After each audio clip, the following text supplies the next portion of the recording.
दोस्तों नमस्कार।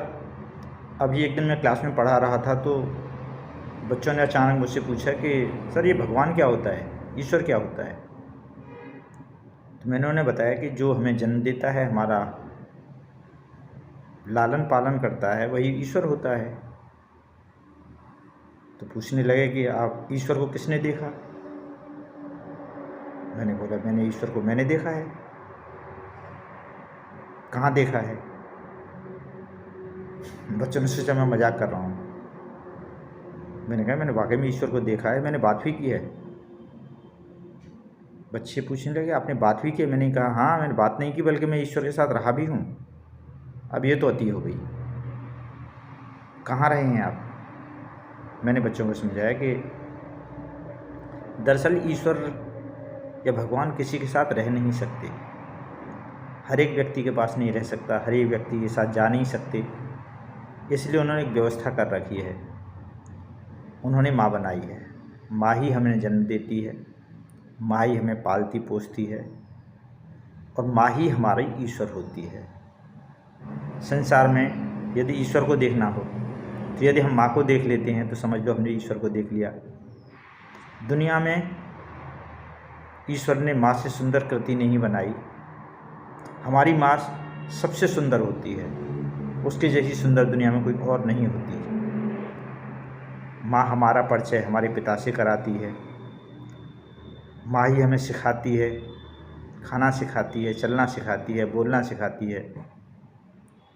आपने देखा होगा कि जिन बच्चों की माँ बचपन में गुजर जाती हैं किसी कारण से, उनका पूरा जीवन रूखा रूखा सा रहता है।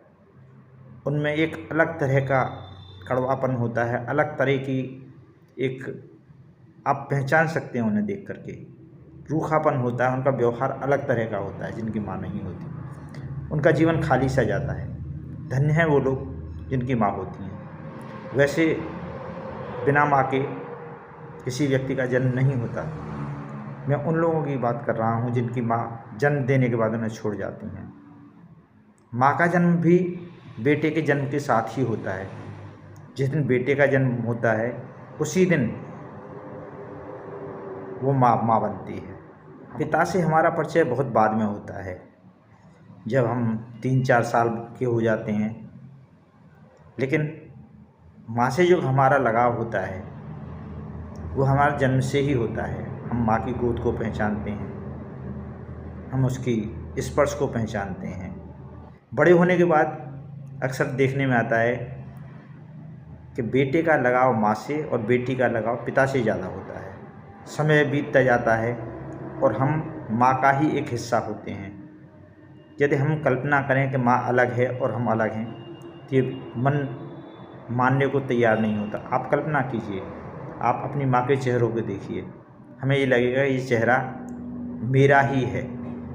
ये जो है मेरे सामने जो खड़ी हुई है ये मेरे अलावा कोई और नहीं है, ये मैं ही हूँ। समय धीरे धीरे बीतता है। हमें एक दिन ऐसा आता है कि हमें माँ से अलग होना पड़ता है, चाहे हमें पढ़ाई के लिए जाना पड़े या कहीं और जाना पड़े। मुझे अपनी माँ से पहली बार दूर होने वाला किस्सा आज तक याद है। 8वीं की परीक्षाएं थीं। हमारा स्कूल का सेंटर एक कस्बे में गया था जो वहाँ से 30-35 किलोमीटर दूर था। मैं बच्चों के साथ और एक गुरुजी के साथ उस कस्बे में गए। उस कस्बे का नाम था बड़ौदा, जहाँ एक मंदिर में हम सभी के रहने की व्यवस्था थी। लेकिन मुझे ये छूट थी कि वहाँ रात को मैं एक हमारे शर्मा जी थे जो फॉरेस्ट गार्ड थे, जो पहले हमारे पापा जी के साथ में रहे थे और उनका मुझसे बहुत लगाव भी था। मैं रात को उनके यहाँ जा कर के सो सकता हूँ। पूरे दिन मैं बच्चों के साथ में रहा। शाम हुई, शाम को मैं शर्मा जी के घर जाने के लिए निकला। रास्ते में माँ की याद आना शुरू हो गई। एक पेट में गुब्बारा बना और धीरे धीरे वो गुब्बारा मेरे गले तक आ गया।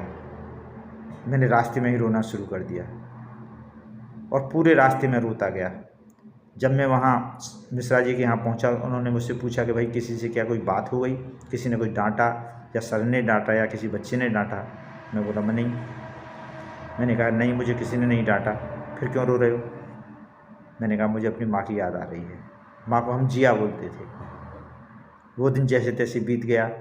अगले दिन मैंने सुबह पेपर दिया और पेपर देने के बाद शाम को ही वहाँ से बस जाया करती थी बड़ौदा से, तो मिश्रा जी ने एक चिट्ठी भिजवा दी।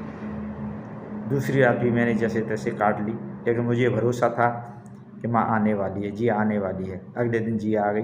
तब मैंने वहाँ रह कर के जो 6, 7, 8 दिन मैंने वहाँ पेपर दिए, तो मुझे वो पहली बार माँ से दूर होने वाली घटना आज तक याद है। हम कभी कल्पना नहीं कर सकते कि जिस माँ के बिना हम एक दिन, 1 घंटे भी नहीं रह सकते, एक दिन हमें छोड़ कर ही चली जाएगी। वो लोग बहुत सौभाग्यशाली होते हैं जिनकी माएँ होती हैं, पिता होते हैं, जीवित होते हैं, और वो बड़े अभागे होते हैं जिनके माँ बाप उन्हें छोड़ कर के चले जाते हैं। और वो अभागापन हर व्यक्ति के जीवन में लिखा हुआ होता है। हर व्यक्ति के जीवन में से उसकी माँ, उसके पिता उसे छोड़ कर के जाते हैं, और वो समय बहुत कठिन होता है। जीवन का सबसे दुख भरा दिन वही होता है जिस दिन उसकी माँ जाती है। हमारे पापा जी गए तो मुझे लगा कि अभी माँ है, लेकिन जब माँ गई तो मुझे लगा कि अब दुनिया में हमारा कोई भी नहीं है। हमें ऐसा लगता है जैसे कहीं बिल्कुल बियावान में छोड़ दिया हो, हमारे ऊपर से छत हटा ली गई हो, हमारे आसपास से सभी दीवारें गिरा दी गई हों, और वो पल असहनीय होता है। हमें कोई नई बात पता चलती है तो उसको जा कर के माँ को बताएं, लेकिन जिस दिन माँ चली जाती है तो हमें ये लगता है कि ये बात, बहुत दिनों तक तो ये लगता रहता है कि ये घटना हुई है, इसे माँ को बताएं। लेकिन जब माँ नहीं होती तो लगता है किसे बताएं।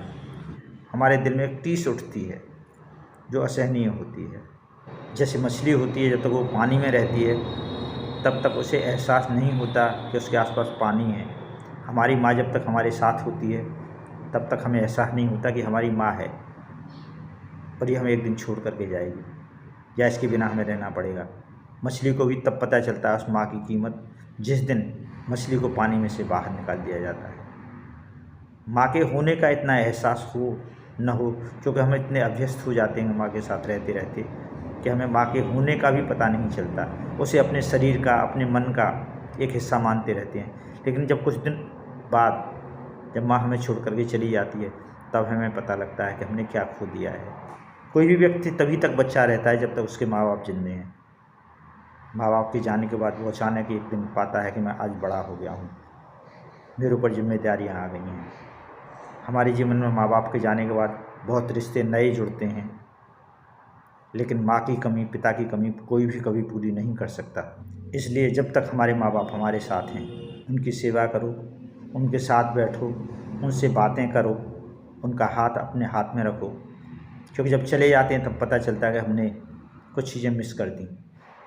जब हम बड़े हो जाते हैं, अपने काम में व्यस्त हो जाते हैं, हमें उस समय एहसास नहीं होता कि हम क्या मिस कर रहे हैं। लेकिन जिस दिन चली जाएगी माँ उस दिन पता चलेगा। इसलिए ज़्यादा से ज़्यादा समय, जितना समय हो सके माँ के साथ बिताइए। यदि आप कहीं बाहर नौकरी करते हैं तो माँ को अपने साथ रखिए, ज़्यादा से ज़्यादा उनके पास रहने की कोशिश कीजिए, जितना समय उनके पास बिताया जा सके, क्योंकि बहुत कम समय होता है। जैसे घड़ा होता है वो एक दिन फूट जाता है, कांच होता है वो एक दिन टूट जाता है, माता पिता होते हैं वो भी एक दिन चले जाते हैं, और हमें लगभग अपनी ज़िंदगी का तिहाई हिस्सा माँ बाप के बिना बिताना होता है। वो लोग सौभाग्यशाली होते हैं जिनके माँ बाप बहुत दिनों तक, लंबी आयु तक जीते हैं। हमें माँ बाप की हमेशा सेवा करनी चाहिए, उनका ख्याल रखना चाहिए, भूल से भी कोई अपशब्द नहीं कहना चाहिए। जैसे जैसे उम्र बढ़ती है हमारे माँ बाप चिड़चिड़े हो जाते हैं। हमें ताज्जुब होने लगता है कि ये पहले इस तरह का व्यवहार नहीं करते थे, ये इस तरह का व्यवहार अब क्यों कर रहे हैं, आखिर इन्हें अब क्या हो गया है। धीरे धीरे समय बदलता है तो उनके सभी अंग शिथिल होते हैं, उनमें भी चिड़चिड़ापन आता है, उतना गुस्सा होने लगते हैं जितना पहले कभी गुस्सा नहीं होते थे। तो हमें भी ताज्जुब होता है कि हमारे ऊपर क्यों गुस्सा हो रहे हैं, अकारण ही, लेकिन वो उनकी अवस्था के कारण होता है। इसलिए उन पर कभी भी नाराज़ ना हो, उनके साथ समय बिताएं, उनके साथ बैठें, उनसे बातें करें, उनकी सेवा करें, क्योंकि जिस दिन चले जाएंगे उस दिन हमें एहसास होगा, क्योंकि हमें है, हमारे जा चुके हैं। इसके अलावा किसी भी बुज़ुर्ग को देखो तो उनमें उन्हीं माँ और बाप के दर्शन करो, वो भी किसी के माँ और पिता हैं। उनका आशीर्वाद लो, क्योंकि आशीर्वाद हमेशा फलता है। धन्यवाद।